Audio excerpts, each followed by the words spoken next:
Nimisha madam ने उन लड़कियों को कहा कि तुम लोगों की तो आदत है रोज लड़के बदल बदल कर सोने की।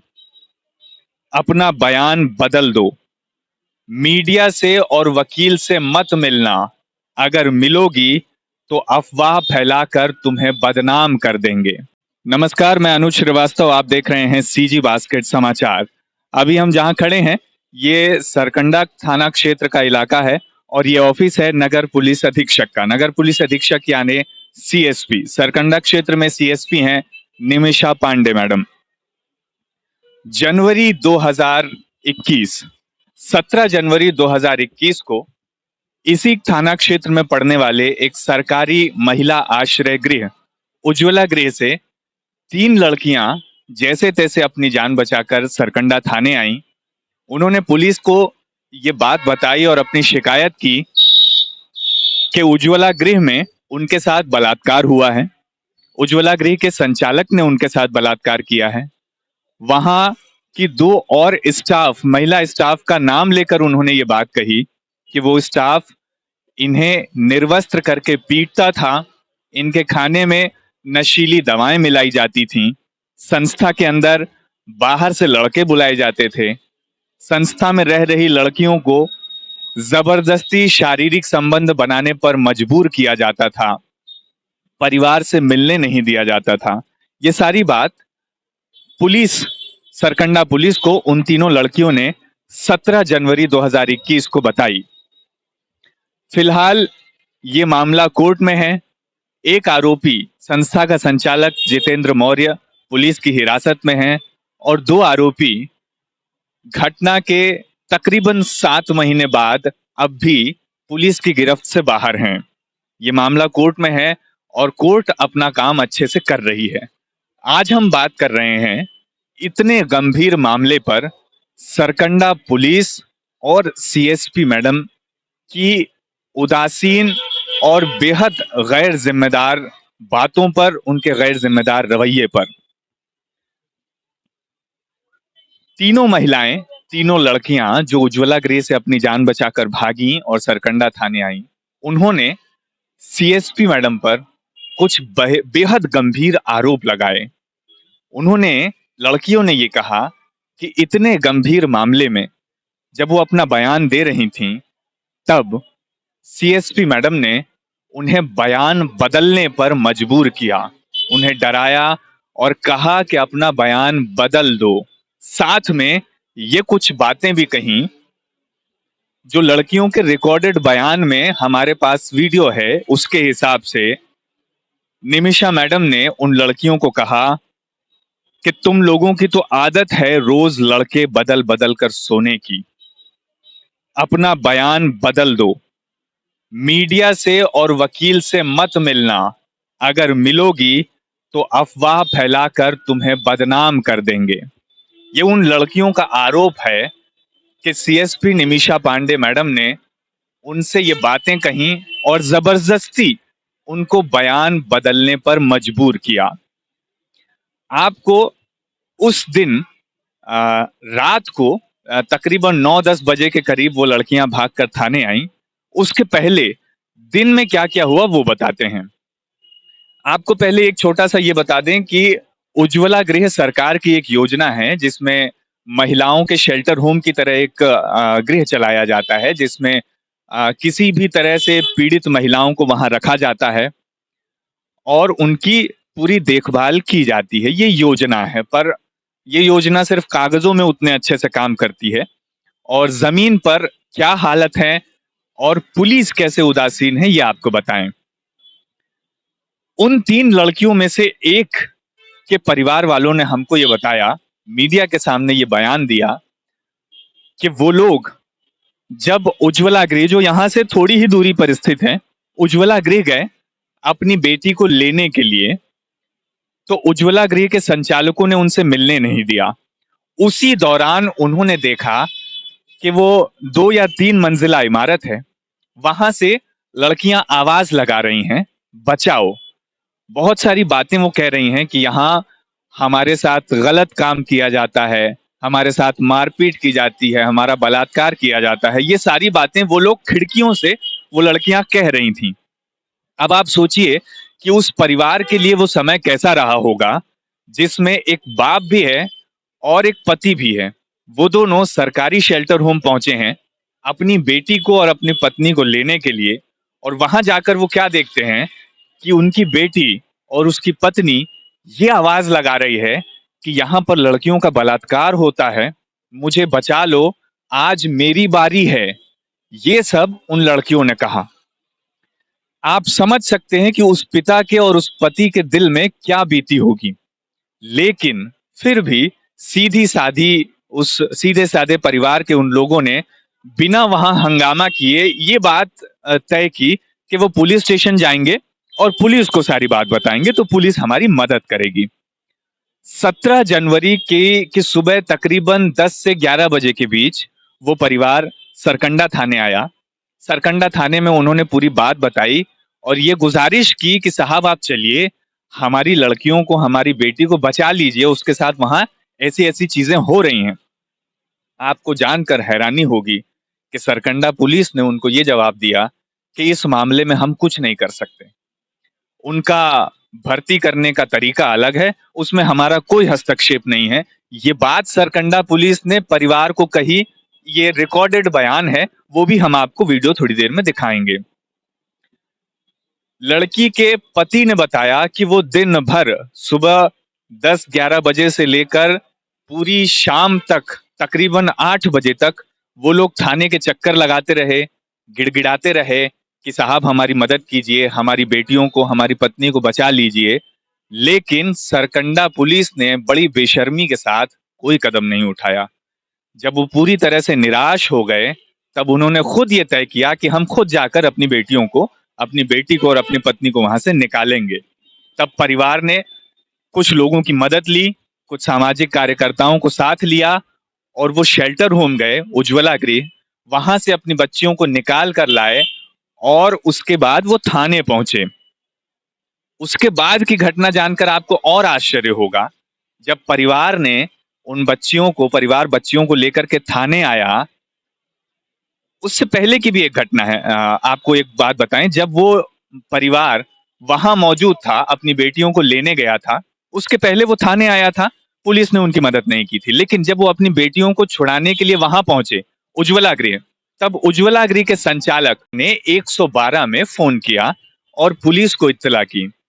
पुलिस वहां पहुंची, जो पुलिस पीड़ित परिवार के कहने पर दिन भर से कुर्सी से उठ भी नहीं रही थी, वो जितेंद्र मौर्य के एक फोन पर उज्ज्वला गृह पहुंच गई और उसने परिवार को उठाकर थाने ले आया और परिवार के खिलाफ ही एफआईआर दर्ज कर ली कि ये लोग जबरदस्ती उज्ज्वला गृह में घुसे थे और लड़कियों को लेकर आए हैं। ये तो थी पहली बेशर्मी। उसके बाद जब लड़कियों को ये मामला जब बाहर निकला, जब हो हल्ला बहुत हुआ थाने में, तब सामाजिक कार्यकर्ताओं को और मीडिया के लोगों को भी इस बात की जानकारी मिली। वो सारे लोग भी यहाँ पर थाने में पहुंचे। उस परिवार को, उन पीड़ित लड़कियों की स्थिति आप समझ सकते होंगे, जिनके साथ सरकारी शेल्टर होम में बलात्कार हो रहा था, उनके कपड़े उतारे जा रहे थे, उनको पीटा जा रहा था, बाहर से लड़के बुलाए जा रहे थे, उनके खाने में नशीली दवाएं मिलाई जा रही थी। इस स्थिति में जो महिलाएं, जो लड़कियां थाने में आईं, उनके साथ जब उनका बयान दर्ज करना था, तब निमिषा मैडम ने, सीएसपी मैडम ने उनको ये बात कही कि तुम्हारी तो आदत है, तुम लोगों की तो आदत है रोज लड़के बदल बदल कर सोने की, अपना बयान बदल दो, तुम्हारी एफआईआर नहीं लिखी जाएगी। ये भी कहा कि वकील से और मीडिया से मत मिलना, अगर मिलोगी तो तुम्हें बदनाम कर देंगे। ये थी दूसरी शर्म की बात। इसके बाद अब तीसरी जो थोड़ी सी और शर्म की बात है वो भी जान लीजिए कि इस घटना को हुए अब तकरीबन 7 महीने होने को हैं। ये घटना जनवरी महीने की है, 17 जनवरी की, और अब ये 7वां महीना है। एक आरोपी जितेंद्र मौर्य को उस दिन गिरफ्तार कर लिया गया था, वो अभी जेल में है। और 2 और महिला स्टाफ हैं, मैं उनके नाम भी बता दूं, नीलम खूंटे और आरती वर्मा। ये 2 और स्टाफ हैं जिनका नाम लड़कियों ने लिया है। कि ये लोग भी वहां मौजूद थी, इन लोगों ने भी हमारे साथ मारपीट की है, हमारे कपड़े उतारे हैं, हमें प्रताड़ित किया है। 7 महीने के बाद भी ये दोनों महिलाएं, ये दोनों आरोपी महिलाएं अब भी सरकंडा पुलिस की गिरफ्त से बाहर हैं। इस बात को हम ये क्यों ना समझें कि सरकंडा पुलिस ने इतने गंभीर मामले में जानबूझकर आरोपियों को बचने का पूरा मौका दिया है। ये मुद्दा अब इसलिए उठ रहा है क्योंकि कोर्ट में इन दोनों महिलाओं ने अग्रिम जमानत की याचिका लगाई थी। इन दोनों आरोपी महिलाओं ने, कोर्ट ने इन दोनों आरोपी महिलाओं की, जो उज्ज्वला गृह में काम करती थी, उनकी अग्रिम जमानत की याचिका को खारिज कर दिया है। हालांकि पुलिस का काम था उन सभी आरोपियों को गिरफ्तार करना, लेकिन 7वें महीने तक वो लोग अभी तक पुलिस की गिरफ्त से बाहर हैं। फोन पर श्री निमिषा पांडे मैडम से जब हमने इस बारे में बातचीत की कि 2 लोग और गिरफ्तार होने थे, वो अभी तक क्यों नहीं हुए हैं, तो उन्होंने बताया कि वो 2 लोग फरार हैं, उनकी तलाश चल रही है। ये तो बहुत मतलब इतनी आसानी से मान लेने वाली बात नहीं है कि 7 महीने होने को हैं और 2 आरोपी महिलाएं अब तक फरार हैं, उनका कोई अता पता नहीं है।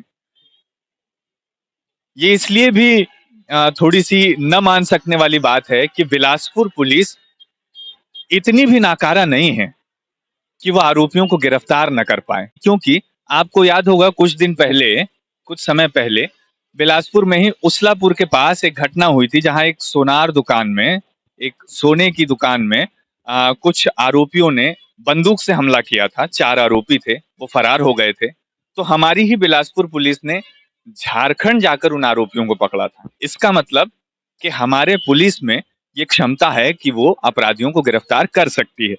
लेकिन जब, अब आप ये बात समझ लीजिए कि आरोपियों को गिरफ्तार आरक्षक या सिपाही लोग करते हैं, लेकिन जब आला अधिकारी का रवैया गड़बड़ हो, वो ही प्रार्थी महिलाओं से ये कहें कि तुम्हारी तो आदत है लड़के बदल बदल कर सोने की, तो यहाँ पर बेचारा आरक्षक और सिपाही क्या करेगा। आपको आगे की बात बताने से पहले आपको वो वीडियो सुनवाते हैं जिसमें परिवार ने यह आरोप लगाया है कि पुलिस के पास वो आए थे और दिन भर वो भटकते रहे, लेकिन पुलिस ने उनकी मदद नहीं की। देखिए वो वीडियो। थाना सुबह में 10:30-11 बजे गया, वहाँ थाना में मेरा कोई सुनवाई नहीं। वो बोले हमारा कोई रोल नहीं है, हम कुछ नहीं कर सकते, वो पकड़ के ले गए, वो जानेंगे, वहाँ की प्रक्रिया अलग है। मैंने बोला ठीक है। उसके बाद देवांगन सर थे, सत्यनारायण देवांगन, उन्होंने बोली मैं जाऊँगा साथ में। वो किस पद पे है? वो है डबल स्टार एसआई के हैं।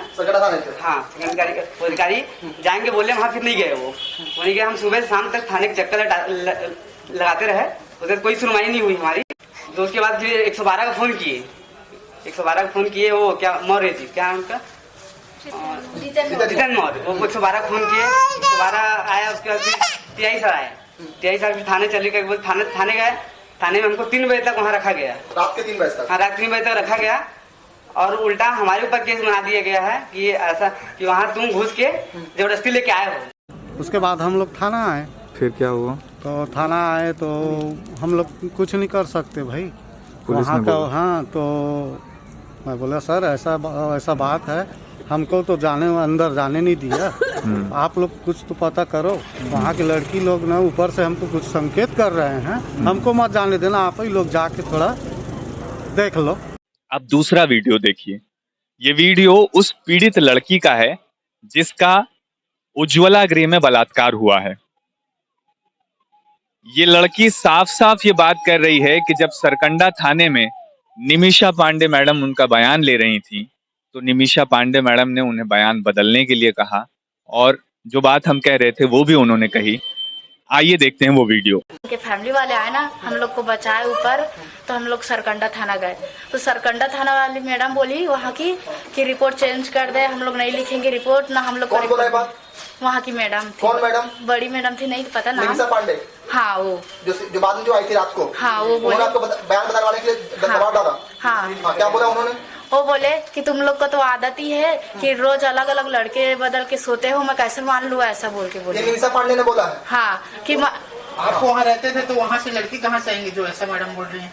हाँ, आप वहाँ रहते थे जहाँ उज्ज्वला गृह में? हाँ। वहाँ लड़के कहाँ से आएंगे कि नहीं तो बाहर से नहीं आते थे, भेजते थे बाहर से। बाहर भेजते थे आप लोग? बाहर भेजते थे आप लोग को? मेरे को तो नहीं भेजे थे, लेकिन मेरे साथ जीतन मौर्य किया था। अपना किए थे? हाँ। आप कहीं बाहर गई हैं? मैं बाहर नहीं गई हूँ, लेकिन मेरे आँख के सामने लड़की लोग बाहर गए। बाहर गए जो वहाँ पे और लड़कियाँ थी बाहर जाती थी? हाँ। बाहर भेजते थे दिन में कि रात में? राती में रात में भेजते। जाते थे वो लोग। और अभी भी कारोबार चल रहा है ऐसा कि अभी भी चल रहा है, अभी बंद नहीं हुआ वहाँ उनका। कार्रवाई केवल मारपीट का चल रहा है। रिपोर्ट यहाँ है, रिपोर्ट को जो लोग रिपोर्ट को स्वीकार नहीं कर रहे हैं। हम आप लोग उस रात को थाने गई थी? हाँ। आप लोगों ने अपने साथ जो भी घटनाक्रम हुआ बयान दिया? बयान नहीं लिखे हमारे। बयान नहीं लिखा? हाँ। बयान बदलने के लिए किसने बोला? मैडम बड़ी मैडम निपिया। और टीआई साहब ने क्या बोला गुप्ता जी ने? टीआई साहब ने भी नहीं बोले कुछ भी। कुछ बयान नहीं लिखा? नहीं लिखे। आपने लिखित बयान देने की कोशिश की थी? हम लोग किए थे, लेकिन नहीं लिए। हम लोग वो लिख के दिए थे। ये लिख एक मिनट इसको ले। ठीक है, आप पकड़िए ना पहले। ये लिखित बयान है ऐसा बताइएगा। हाँ, ये लिखित बयान है।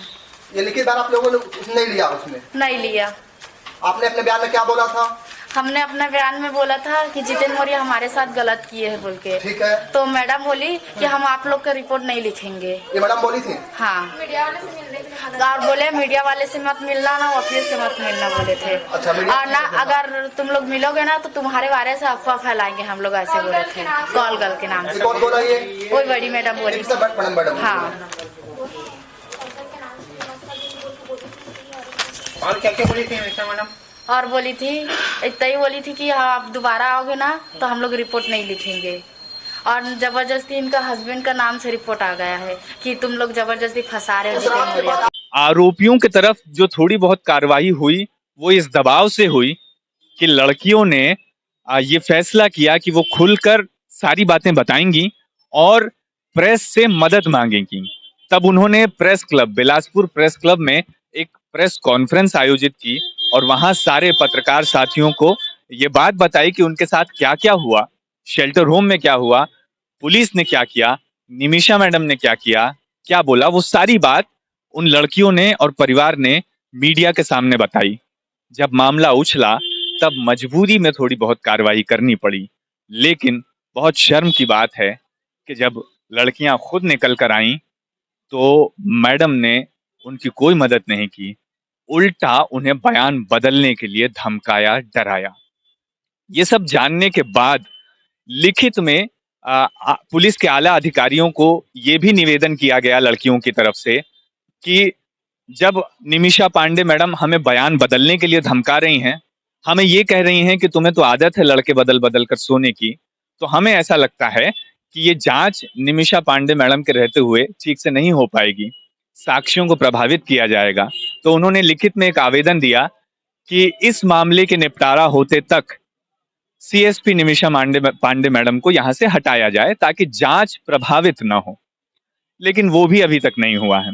कि सब जानते हैं कि गंभीर अपराधों के आरोपी अगर जेल से बाहर रहेंगे तो वो साक्ष्यों को प्रभावित करेंगे। आपने ये जाना, हमने वीडियो में ये बताया कि 2 आरोपी 7 महीने गुजर जाने के बाद भी अब भी पुलिस की गिरफ्त में नहीं है, वो फरार हैं। पुलिस का ऐसा कहना है कि वो फरार हैं, लेकिन प्रार्थियों का और हमारी भी ऐसी शंका है कि पुलिस ने अब तक ईमानदारी से कोशिश नहीं की है उन 2 महिला आरोपी अधिकारियों को पकड़ने की। और ये पूरी संभावना है कि वो महिलाएं जब उन पे ऊपर इतना बड़ा इल्जाम लगा है तो वो बाहर रहकर साक्ष्यों को प्रभावित कर ही रही होंगी। अब मामले में कोर्ट क्या फैसला करेगा ये कोर्ट जाने, ये कोर्ट का फैसला आने के बाद ही पता चलेगा। लेकिन इतने समय में कानून के जानकार ये सब जानते होंगे कि इतने समय में 7 महीने में बड़े बड़े केसों में लीपापोती कर दी जाती है। तो आज हम आपको यही बता रहे थे कि सरकंडा पुलिस महिला संबंधी अपराधों में कितनी गैर जिम्मेदार और कितनी असंवेदनशील है, और एक महिला अधिकारी होते हुए भी सीएसपी निमिषा पांडे मैडम ने उन पीड़ित महिलाओं पर कितने घटिया आरोप लगाए हैं। आगे की और जो खबरें होंगी, कोर्ट का जो फैसला आएगा, इस मामले में कुछ और अपडेट होगी तो हम आने वाले एपिसोड्स में आपको बताते रहेंगे। आप देखते रहिए सीजी बास्केट समाचार। पत्रकार साथी नीरज शुक्ला के साथ अनुज श्रीवास्तव की रिपोर्ट।